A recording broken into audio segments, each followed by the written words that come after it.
ჩვენ საბოლოოდ გავიგებთ, როგორ მოკლეს ჩარლი კუკი. და არა იმიტომ, რომ Candace Owens-მა თავისი 7592 ეპიზოდი გამოუშვა, როგორ გადავაქციოთ ეს ყველაფერი საკუთარ თავზე და როგორ ვიძიოთ შური ერიკა კუკზე, რომლიცაც ასე შურს. და როგორ გაანადგუროს ჩარლის ხსოვნა სამუდამოდ და ამით ფული იშოვოს. არამედ იმიტომ, რომ ტაილერ რობინსონის წინასწარი სასამართლო პროცესი დაიწყო.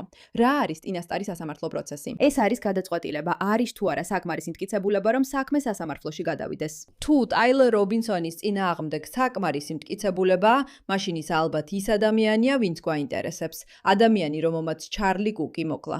და მის შედეგად ამერიკას იმდენი ზიანი მიადგა, რომ ეს თითქმის წარმოუდგენელია.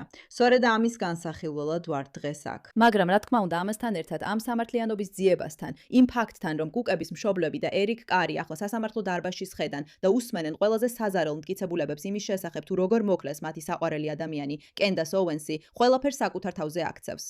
და ეს მართლაც სანახაობრივი მოვლენაა, რადგან როგორც ეს ადამიანი ჯეიმს ლინდსი ამბობს, ახლა იმ ეტაპზე ვართ, როცა კენდას ოუენსი იმდენად კუთხეშია მიმწყდეული, რომ საკუთარი თავის გადასარჩენად ჩარლი კუკის ხსოვნასა და რეპუტაციასაც კი გაანადგურებს. და ჯერემი ბორინგი ადასტურებს, დიახ, ის ყველაზე საშიშია, მაგრამ ამას ერთი წამით გვერდზე გადავდოთ. ამ სასამართლო პროცესზე თავად სასამართლოში ამჟამად ბევრი საინტერესო რამ ხდება.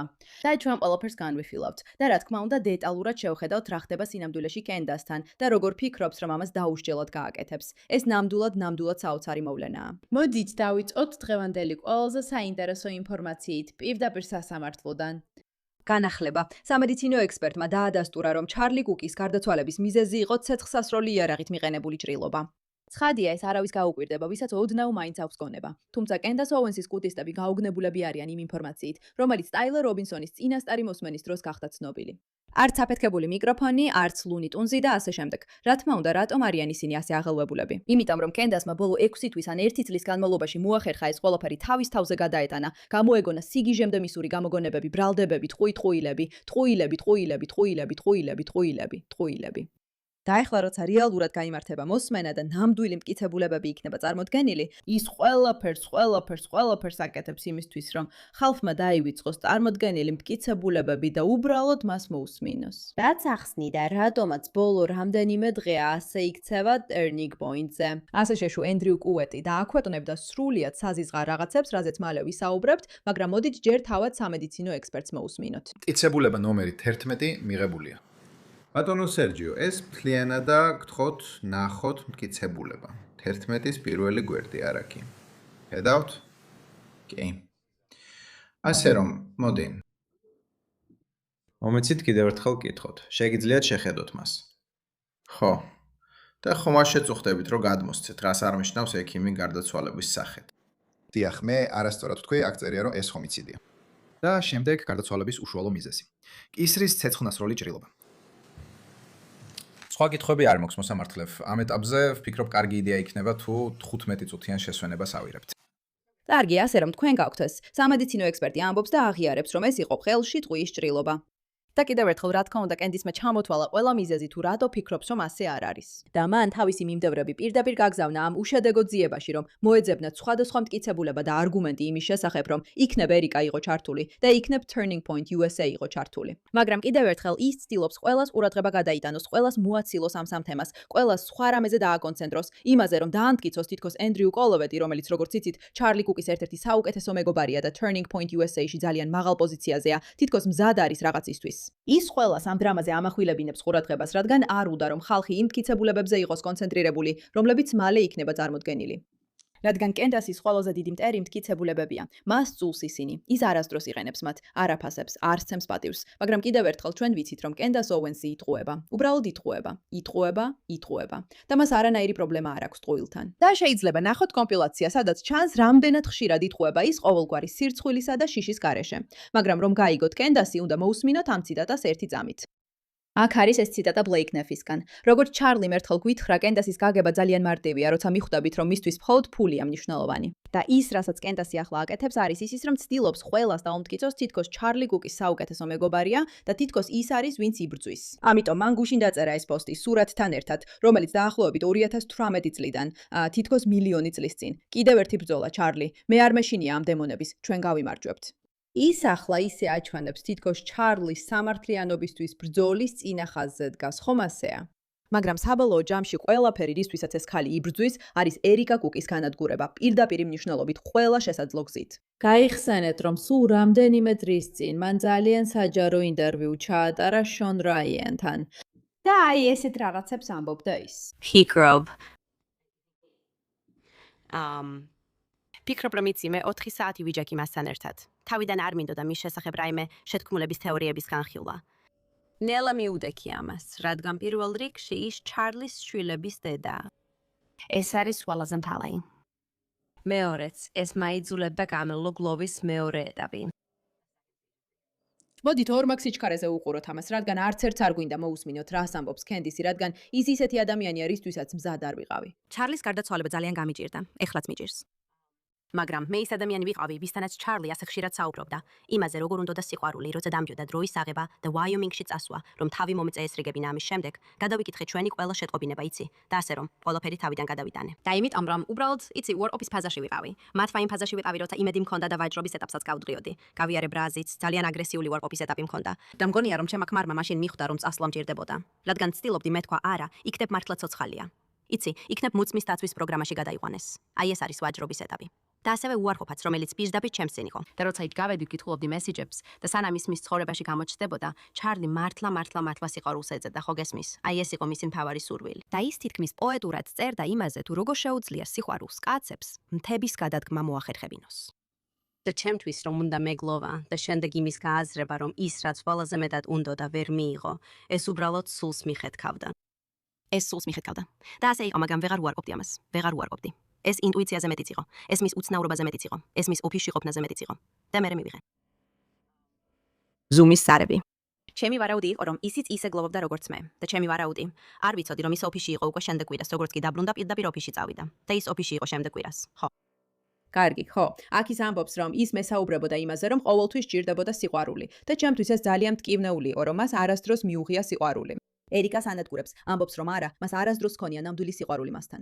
და შემდეგ ამტკიცებს, რომ თუ მართლა უყვარდა, ისიც იგლოვებდა ისე, როგორც მე მიყვარდა, რადგან მე ვიყავი ის, ვისაც ნამდვილად უყვარდა ერიკი. მე მიყვარდა ჩარლი. მე ვიყავი ის, ვისაც ის მართლა უყვარდა.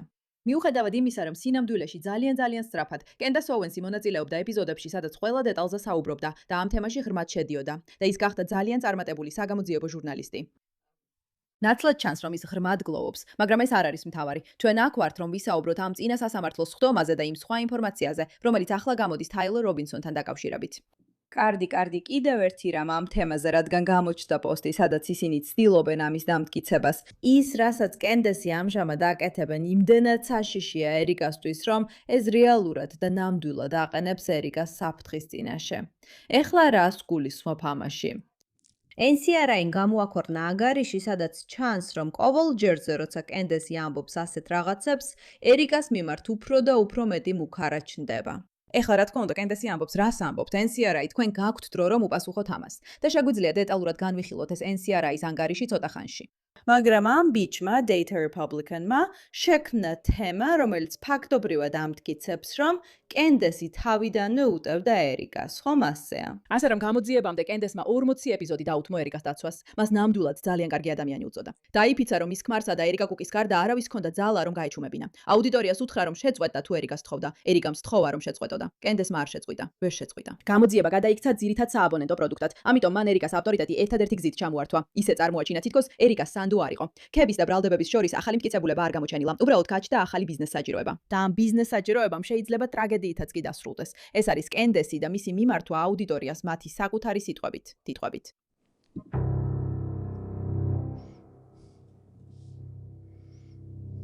ქორწილი და შემდეგ შვილებიც შეეძინათ. სხვათა შორის ქორწილი, რომელზეც კენდესი არ იყო მიწვეული, უბრალოდ მნიშვნელოვანი შენიშვნა. ჩარლის მართლა უყვარდა. მართლა ძალიან უყვარდა ერიკა, როგორც სტრეს ტექსტის საკითხვისთვისაც გამოჩნდა. ის უბრალოდ უყვარდა, თავისი ოჯახიც უყვარდა. მართლა ასე იყო. და როცა მივედი, ის უბრალოდ მშვენიერი იყო. ის მართლა ძალიან კარგი ადამიანი იყო. და მე ვუთხარი ჩარლის, ჩარლი, უბრალოდ სცადე. მაგრამ ვიცი, რომ ჩარლი ძალიან ბედნიერი იყო ერიკასთან. და ვიცი, რომ ერიკა იყო ის ახლა მართლაც ყველაზე გამორჩეულია. სიტყვა, რომელიც მან ყველას წარმოუდგინა, ვფიქრობ, ყველაზე მნიშვნელოვანი იყო ამერიკის ისტორიაში. შეტყობინება, რომელიც ყველას სჭირდებოდა, მათ შორის მეც, სრული შეტყობინება. სხვათა შორის შეგახსენებთ, რომ კენდისიც ამ ღონისძიებაზე არ იყო მიწვეული. სევდა, ჩვენ მასთან ერთად გლოვობდით. მაქვს ძალიან მაგარი უფასო შესაძლებლობა თქვენთვის, თუ თქვენც ისე ხელავთ ხელოვნურ ინტელექტურ ინტელექტზე როგორც მე. თუ ჯერ კიდევ მას Google-სავით იყენებთ, უნდა იცოდეთ ეს. კოდი chatbot-ი არ არის. ეს არის ის, თუ როგორ ქმნიან ადამიანები ინტერნეტის მომავალს. მთელი კვირის საქმეს ავტომატიზებენ და ასრულებენ ისეთ პროექტებს, რომელთაც ადრე მთელი გუნდი სჭირდებოდათ სულ რამდენიმე საათში. ვიცი, რომ ისი სწავლა ჩემს ცხოვრებას შეცვლის და რომ შემიძლია ექსპერტი გავხდე ყოველგვარი გამოცდილების გარეშე, მაგრამ ეს მაშინებს. და ეს შიში აღარაფერს გვარგებს, არც შენ და არც მე. ამიტომ უნდა იცოდე, ამ Claude AI-ის სრულყოფილად შესწავლის სემინარის შესახებ. სრული სიღრმისეული შესწავლა Claude-ზე, მის რეალურ გამოყენების შემთხვევებზე და 10-ზე მეტ სხვა AI ინსტრუმენტზე, რომელიც ამ შაბათ-კვირას ჩატარდება დილის 10-დან საღამოს 7 საათამდე EST დროით. და ისინი იმდენად გულუხვები იყვნენ, რომ ჩემი აუდიტორიისთვის ეს უფასოდ გახადეს, რაც ძალიან გვიყვარს, ასე რომ გადადი ბიოში მითითებულ მულზე და დარეგისტრირდი. სოფლიოში უკვე 10 მილიონზე მეტმა ადამიანმა მიიღო ამაში მონაწილეობა და Trustpilot-ზე მიენიჭა 4.9/5-დან. ხოლო 2 დღეში თქვენ ჩაატარებთ სიღრმისე უკვლევას Claude-თან ერთად, შექმნით საკუთარ არტიფაქტებსა და დაფებს, მოამზადებთ სრულ პრეზენტაციებს და აყენებთ კონექტორებს, მოსატყენი საქმეების ავტომატიზაციისთვის, მაგალითად, მთელი თქვენი სამსახურის ძიების პროცესისთვის და პრაქტიკულად იმუშავებთ Claude Code-თან. შექმნით პერსონალურ აგენტებს, გენერირებთ ვიზუალებსა და ვიდეოებს ხელოვნური ინტელექტის დახმარებით და შეძლებთ თქვენი მთელი კვირა ავტომატურ რეჟიმზე გადაიყვანოთ. ასევე არის უფასო ბონუსები, მაგალითად 50 საიდუმლო Claude კოდი, რომლებიც ღმერთის დონის ინსტრუმენტად იქცევა, სრული ხელოვნური ინტელექტის პრომპტების ბიბლიოთეკა და პერსონალიზებული AI ინსტრუმენტების შემქმნელი. თქვენ გაწვრთნიან ლიდერები Microsoft-დან, Google-დან, Amazon-დან და Nvidia-დან. ის, რასაც 2 დღეში ისწავლით, შეცვლის თქვენს მომავალ 2 წელს და სამუდამოდ. ასე რომ დარეგისტრირდებით ირდით ახლავე, სანამ ინსტრუმენტების ნაკრები არ ამოიწურება. მული აღწერაშია. დაასკანერეთ QR კოდი და შეუერთდით WhatsApp-ის საზოგადოებას, სანამ ადგილები არ დაიხურება. კაგაი, უბრალოდ მტკიცებულება, როგორ იწყებს კანდასი არა, მე მიყვარს ერიკა და როგორ სწრაფად არის მზად შეიცვალოს. კანდასმა შექმნა 4 ურთიერთგამორიცხავი თეორია იმის შესახებ, ვინ მოკლა ჩარლი კუკი. თითოეული თეორია წინას ეწინააღმდეგებოდა თითოეულს ყავდა მხოლოდ ერთი დასახელებული წყარო. ყველაზე ახლოს მყოფი მტკიცებულება, რაც ოუენს ჰქონდა, იყო განცხადება, რომ ერიკას უბრალოდ არ შეეძლო კუკის მოკლა და გასასვლელი ჭრილობა არ დაუტოვებია, რაც მარტივად შეიძლება უარყო თუ მოძებნის საწინააღმდეგო მაგალითებს. ანგარიში ასახავს, რომ კანდასის ნაშრომები უფრო მახინჯი საქციელის ნებართვის სტრუქტურად იქცა. ის იწყებს ერიკას დეხუმანიზაციით. დამწუხრებული ცოლი გადაიქცა სილამაზის კონკურსის გოგოთ. სილამაზის კონკურსის გოგო. კარგი, მეორე ეტაპი გააშიშვლეს სტრიპტიზიორი, გლოვა, ოპერაცია, დაალაშქრე ქვივი. როგორ არიან ჩვენი ემოციური რესურსები დღეს? დასცინე ქვივის წმიდა წერილს. და შემდეგ ის ცნობილი ფრაზა: ეს ნამდვილი ადამიანი არ არის. კარგი, ასე რომ ყველაფერი იწყება იმით, რომ ის ამბობს: მე მიყვარს ერიკა, მე ვცემ მას პატივს. ჩარლისაც უყვარდა ის, ყველაფერი კარგადაა, მე მის მხარეს ვარ და მე ხდება, რომ უნდა დაიწყოს ერიკას წინააღმდეგ ბრძოლა. ასე რომ ის იწყებს მის დეხუმანიზაციას. ლაპარაკობს იმაზე, რომ ეს არ არის ნამდვილად მგლოვიარე ცოლი, ეს უბრალოდ სილამაზის კონკურსის გოგოა. ის არ არის ვინმე, ვინც ნამდვილია. და შემდეგ იწყებს საუბარს იმაზე, როგორ გლოვობს და რამდენად საშინელია ეს. მესამე ეტაპი დაარწმუნე, რომ სიმშვიდე დამსახურებულია. შეადარა ერიკა კორი რიჩენს, იუთას ქალს, რომელიც ქმრის მოწავლაშია მსჯავრდებული, კამერაზე ფსიქოპათია დაუდგინა. მიანიშნა, რომ ციხეში უნდა იყოს, რაც ზუსტად ისაა, რასაც აკეთებს. ნახეთ, საკმარისი ნახე ქალბატონებო და ბატონებო, საკმარისია. ერიკა კირკი უნდა შეათრიონ პოლიციის განყოფილებაში დაკითხვაზე. კარგი, ეს არის ის, რასაც ის აკეთებს. დანზარდო დაგეხმაროთ. ვფიქრობ თქვენთან აღარაფერი მესმის. ვეთანხმები ერიკა, თუ დაინტერესებული ხარ. კარგი, და შემდეგ მეოთხე ეტაპია, როდესაც ძალადობა წარმოსადგენი ხდება. კანდეისი უარყოფს, რომ ერიკამ მკვლობაში დაადანაშაულა, მაგრამ მისმა აუდიტორიამ ნამდვილად მიიღო ეს მესიჯი, რომ ერიკამ ჩარლი მოკლა. მე რაც მინახავს, მას ეს არასდროს უთქვამს. ყველაზე შემაშფოთებელი ისაა, რომ მისმა აუდიტორიამ უკვე დაიწყო ფინალების წერა. ისინი წინასწარ პროგნოზირებენ მის სიკვდილს, წინასწარ ამზადებენ ალიბებს. თუ რამე მოუვა ერიკა კუკს, ეს აღიქმება როგორც სადასტურება. კანდეისი ამბობს, რომ ეს ანგარიში შეთქმულებადაა შექმნილი მის წინააღმდეგ. NC არა ის ანგარიში. ეს ანგარიში მისი საკუთარი ვიდეოებითა და აუდიტორიითაა შედგენილი. მოკლის ნებართვა. როგორ შექმნა კანდეის უენსმა ერიკა კუკის წინააღმდეგ მიმართული ციფრული ლინჩის კულტურა. ეს მართლაც ძალიან საინტერესო ანგარიშია და შეიძლება სხვა დროს უფრო დეტალურად განვიხილოთ. მაგრამ ეს არის მნიშვნელოვანი კონტექსტი, რომელიც უნდა გვახსოვდეს, როცა ის აგრძელებს საუბარს იმაზე, თუ როგორია ის. ის არის ადამიანი, რომელიც აქ არის იმის გასარკვევად, რა დაემართა ჩარლის. არა იმისთვის, რომ ჩარლის შვილები დაიცვას, არა იმისთვის, რომ ჩარლის ცოლი დაიცვას, არამედ იმისთვის, რომ ერიკა კუკი, რომელიც თავისი ცხოვრების ყველაზე რთულ პერიოდს გადის და ცდილობს გაარკვიოს, რა უნდა გააკეთოს ახლა, როცა მისი ქმარი გარდაიცვალა და უზარმაზარი ორგანიზაციის მართვა უწევს, რაც მისთვის ძალიან რთულია. და ეხლა ის ინტერნეტში ყველაზე მეტად ცილის წამებულ ქვრივად აქციეს და ეს ნამდვილად საზიზღარია. ეს ყველაფერი კენდას ოუენსის გაკეთებულია და ეს არის საუბარი, რომელიც ეხლა მიმდინარეობს. იმის ნაცვლად, რომ ყველას მართლა უნდოდეს გაიგოს, რა ხდება სასამართლო პროცესებზე, რა მოხდა სინამდვილეში ტაილერ რობინსონთან, რა მოხდა რეალურად. სხვათა შორის ის ფაქტი, რომ ტაილერ რობინსონი როგორც ჩანს იცინის და იღიმის სასამართლოში, კენდას ოუენსის ბრალია. სასამართლო დარბაზში მყოფი ბრაიან ენდენის თქმით, ტაილერ რობინსონის სასამართლო დარბაზში გარედან ჩას, ერიკა კუკი ტირო და სანამ სხდომა დაიწყებოდა. დონალდ ტრამპ უმცროსი პირველ რიგში ზის თავის ცოლთან ერთად. ტაილერ რობინსონი თავის ადვოკატთან ერთად ციცინის, სანამ სხდომა დაიწყება. ერიკა ტოვებს დარბაზს, როდესაც სროლის აღწერას იწყებენ. ეს უნდა იყოს ღონისძიების მთავარი თემა. ამაზე უნდა საუბრობდეს ყველა, მაგრამ ეხლა უბრალოდ გრძელდება და გრძელდება და გრძელდება და გრძელდება და გრძელდება და გრძელდება და გრძელდება და გრძელდება. კანდეისსა და ენდრიუ კოლუეტსზე და იმაზე, როგორც ცდილობს ის ყველას ყურადღება გადაიტანოს და ყველაფერი თავის თავზე გადაიტანოს. ეხლა მათთვის, ვინც არ უყურეთ ჩარლი კირკის მკვლელობის კადრებს, მე ძალიან კარგად მახსოვს, სად ვიყავი, როცა ეს ვნახე. თქვენ გაგიმართლათ, რომ არ ხართ ტრავმირებული, მაგრამ უყურეთ, როგორ უყურებს მოსამართლე ამას, როცა კადრებს წარადგენენ. ეხლა, რადგან ძალიან ბევრი მძიმე კადრია ხელმისაწვდომი და ეს ყველაფერი პირდაპირ ეთერში გადაიცემა, მათ გადაწყვიტეს ეს კადრები პირდაპირ ეთერში არ აჩვენონ და მხოლოდ დარბაზში მყოფ მაყურებელს მისცენ ნახვის საშუალება, მაგრამ დააკვირდით მის რეაქციას. კარგი.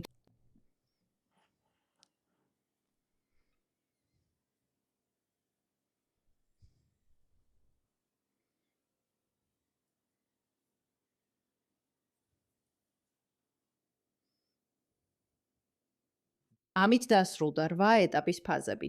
კარგი, ეს იყო ის მტკიცებულება, რასაც უყურებდი და სწორედ ეს დაგვავიწყდა ბევრს. ეს ყველაფერი კენდაისზე, ჩარლიზე, ერიკაზე, ტიაზე და Turning Point USA-ზე გახდა საუბარი. მაგრამ სინამდვილეში ეს არის იმის გარკვევა, თუ რა უნდა გაკეთდეს კაცთან, რომელმაც რეალურად გააკეთა ეს. ჩარლი კუკი, რომელმაც ამბენი განადგურება მოუტანა თავის ოჯახს, თავის საზოგადოებას, მთლიანად ჩვენ საზოგადოებას, ვინ მიცა საშუალება კენდაის ოუენს, რომ ეს ღონისძიება ჩაეტარებინა. და არა მხოლოდ დაანგრია ის საფუძველი, რაც ვიცოდით, არამედ მართლა დააქვეითა ჩვენი საზოგადოება ისეთ დონემდე, რომელმაც იმდენი ჩვენგანი შოკში ჩააგდო. ერთ-ერთი რამ, რაც ამ მოვლენასთან დაკავშირებით ჩემთვის ყველაზე ნათელი გახდა, არის ის ადამიანები, ვინც კენდაის ოუენს დაუპირისპირდა, ხომ ასეა? ვინც არაერთხელ თქვა, ეს შენზე არ არის კენდაის, ეს არასდროს ყოფილა შენზე, ეს ჩარლიზეა, ეს ერიკაზეა. ადამიანები, ვინც საჯაროდ იცავდნენ ერიკას, იმ ადამიანებისგან განსხვავებით, ვინც კენდაის ოუენს სახლდნენ. და კიდევ ერთხელ, ეხლა იმ ეტაპზე ვართ, როცა კენდაისის აშკარა ტყუილები ინდენჯერ ნახეთ. ჩვენ იმდენი რამ ნახეთ, რომ ყველასთვის ნათელია, რომ ის გიჟია, მაგრამ როცა ეს ყველაფერი დაიწყო, ასე არ იყო. ჩვენ მაშინ ასე ნათლად არ გვეგონა, რომ ის ჭკუიდან გადასული გიჟია. ეს ყველასთვის აშკარა არ იყო. და ხალხს დიდი გამბედაობა დასჭირდა, რომ ხმა მოეღოთ, რამე ეთქვათ და დაედანაშაულებინათ ის, რადგან ეშინოდათ. სხვათა შორის ზუსტად ისე, როგორც ჩარლის კენდაისთან მიმართებაში ჰქონდა დამოკიდებულება. მას არ ეშინოდა მისი, მაგრამ კარგად ესმოდა, რომ ის სრულიად გიჟი იყო. და მუდმივად ფიქრობდა, როგორ შეენარჩუნებინა ურთიერთობა მასთან. თან ისე, რომ დისტანცია დაეცვა, რათა კენდაის Turning Point USA-სთან ომი არ დაეწყო. ყველა, აბსოლუტურად ყველა, ვინც ოდესმე კენდაისთან ერთად მუშაობდა, ამბობს, რომ მასთან მუშაობა საშინლად რთული იყო. ეს ჯოშუა ჰაიმსის სიტყვებია. ჩარლი და კენდაისი მეგობრები არ იყვნენ. ბოლო 1 წელი გავატარე Turning Point USA-ის ხელმძღვანელობასთან გაცნობაში. საათები მაქვს გატარებული ჩარლი კირკის უახლოეს მეგობრებთან საუბარში. და გამონაკლისის გარეშე ყველა მათგანი ერთსა და იმავეს მეუბნება. კენდაისი და ჩარლი სინამდვილეში მეგობრები არ იყვნენ. ყველას ერთი და იგივე საშინელი ისტორია აქვს იმის შესახებ, თუ რამდენად რთული იყო კენდაისთან მუშაობა და რომ ისინი ნამდვილი მეგობრები არ იყვნენ. ჩარლი უბრალოდ მართავდა მათ ურთიერთობას, რომ კენდაისი მტრად არ გადაექცია. ისინი იშვიათად საუბრობდნენ, როცა საუბრობდნენ ძირითადად ძველ საქმეებზე.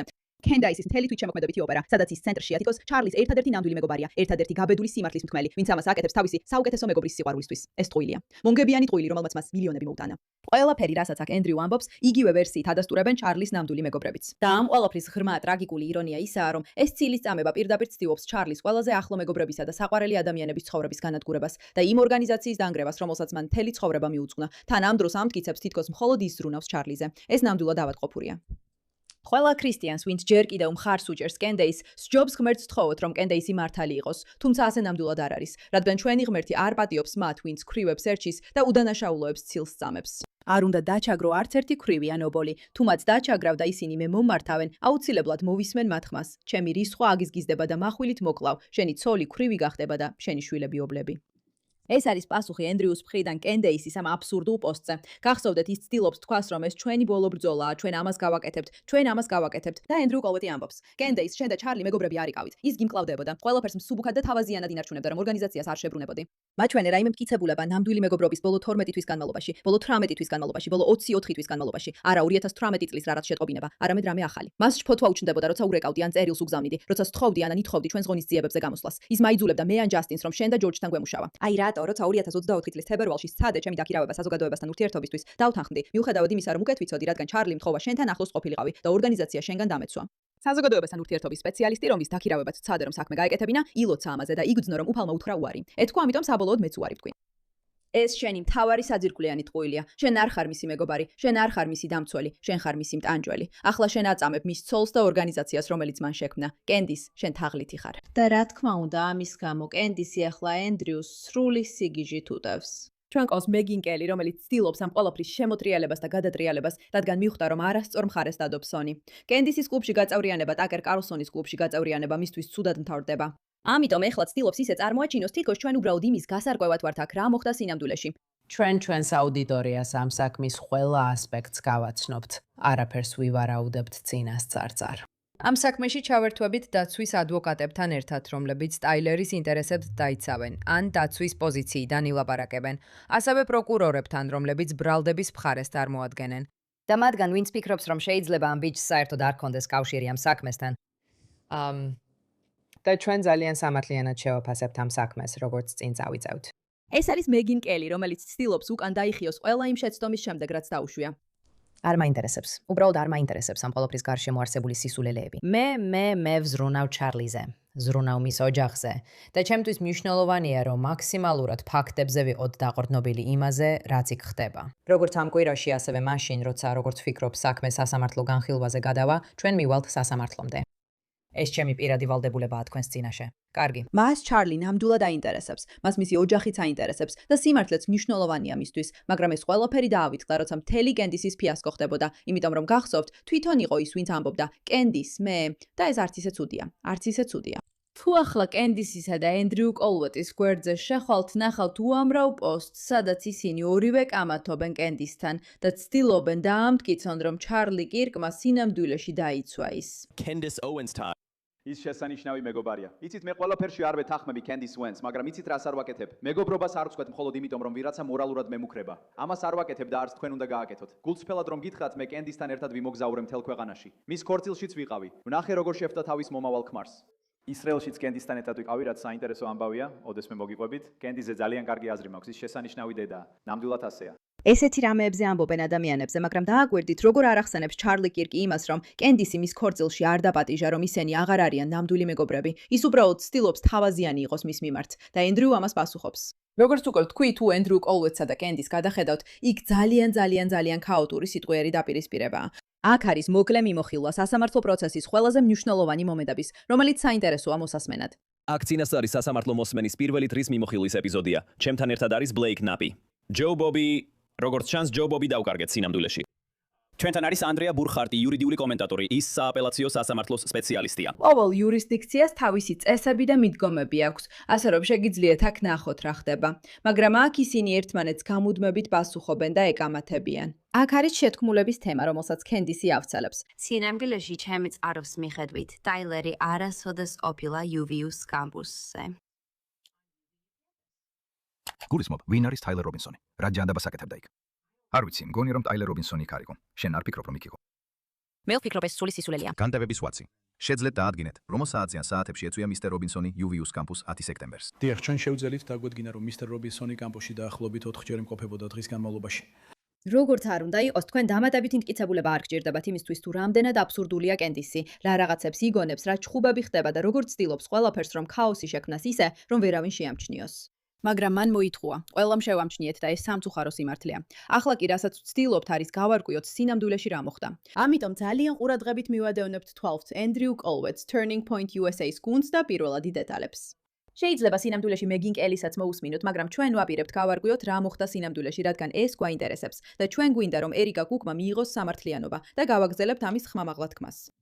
ყველა იმ საშინელ და ბოროტ ადამიანს, ვინც ჩარლის სიკვდილით გამოწვეული ტრაგედია თავის თავზე გადაიტანა და ცდილობს ყველას დაუმტკიცოს, რომ ისინი არიან ის ადამიანები, ვინც ღმერთის დასაცავად ნამდვილად აქ არიან. და ამ ყველაფერში ისინი ყოველთვის ისე იქცევიან, რომ ეს პირდაპირ ეწინააღმდეგება ყველაფერს, რასაც ღმერთი ჩვენგან ითხოვს.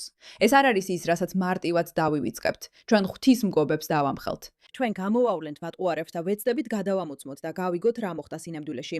ასე რომ მადლობა რომ აქ ხართ, კეთილი იყოს თქვენი მობრძანება ფუშბაქში. მე მირაკი ვარ თქვენი წამყვანი და მადლობას გიხდით ამ საკითხისადმი ყურადღებისთვის.